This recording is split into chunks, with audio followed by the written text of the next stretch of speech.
Hello guys, তো আজকে আমি তোমাদেরকে দেখাচ্ছি একটা থাইরয়েড গার্ল কি সারাদিনে খাওয়া দাওয়া করে। তো সবার প্রথম আমি আমার থাইরয়েড ট্যাবলেট নিয়ে নিয়েছি, তার সাথে 500 ml জল।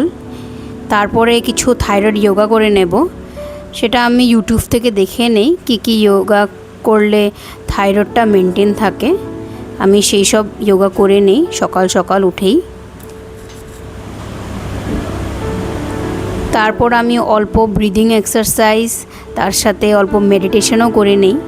এটা খুব ভালো মেন্টাল হেলথের জন্য, তার সাথে সাথে আমাদের লাংস, হার্ট এই সমস্ত অর্গানসের জন্য খুব ভালো। তার সাথে আমি সকালবেলা ইসাবগুল খাই, এটা আমি রোজ খাই। এটা অ্যাকচুয়ালি ফাইবার পাউডার, যেটা আমাদের শরীরে 5 গ্রামসের মতন ফাইবার দেয়। ফাইবার ইনটেকটাও খুব ইম্পর্টেন্ট, যেরকম প্রোটিন ইম্পর্টেন্ট সেরকম ফাইবারটাও খুব ইম্পর্টেন্ট। এটাতে গাট হেলথ খুব বেটার হয়ে থাকে। তারপরে কিছুক্ষণ পরে আমি এটা ধনিয়া সব কিছু, জিরা, মেথি এই সব কিছু দিয়ে একটা মিক্স বানিয়ে পাউডার করে সেটাকে রাতে ভিজিয়ে রাখি, সেটাকে সকালবেলা খেয়ে নেই। তারপরে আমি কিছুক্ষণ পরে আবার 1 চামচ ঘি আর তার সাথে আবার 500 ml জল নিয়েছি।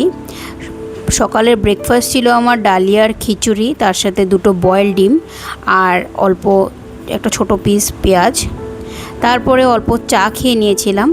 অল্প সামান্য গুড় দিয়ে আমি খাই, আমি চিনি ইউজ করি না। চিনি আমি খুব কমই খাই, আমি খালি চিট ডের দিনে আমি চিনিটা প্রেফার করি। পরে দুপুরবেলা খাওয়ার আগে আমি অল্প বিটরুটের জুস খেয়ে নিয়েছিলাম। তারপরে আমি লাঞ্চ করে নিয়েছিলাম, ভাত, তার সাথে মাছ ছিল, তারপরে কিছু সবজি ছিল। ওটা দিয়ে লাঞ্চটাকে সেরে নিয়ে অল্প আধা ঘন্টার মতন হেঁটে নিয়েছিলাম। 15 মিনিট থেকে আধা ঘন্টা হাঁটতেই হয় খাওয়ার পরে, লাঞ্চ অ্যান্ড ডিনার বোথ। এতে আমাদের শরীরে ডাইজেশন ইমপ্রুভ হয় আর ওয়েট লসও অনেকটা হেল্প হয়। তারপরে বিকেলবেলা আমি টিউশন করতে করতে প্রোটিন শেক খাই, তো প্রোটিন শেক খেয়ে নিয়েছি। পরে আজকে মামা মামি এসেছিল, তো বিকালবেলা অল্প একটা চপ, তার সাথে মরিচের চপ আর 3টা মোমো খেয়ে নিয়েছিলাম। আর জল খাওয়া তো ম্যান্ডেটরি, ডেইলি 3 থেকে 4 লিটার জল খেতেই হয়।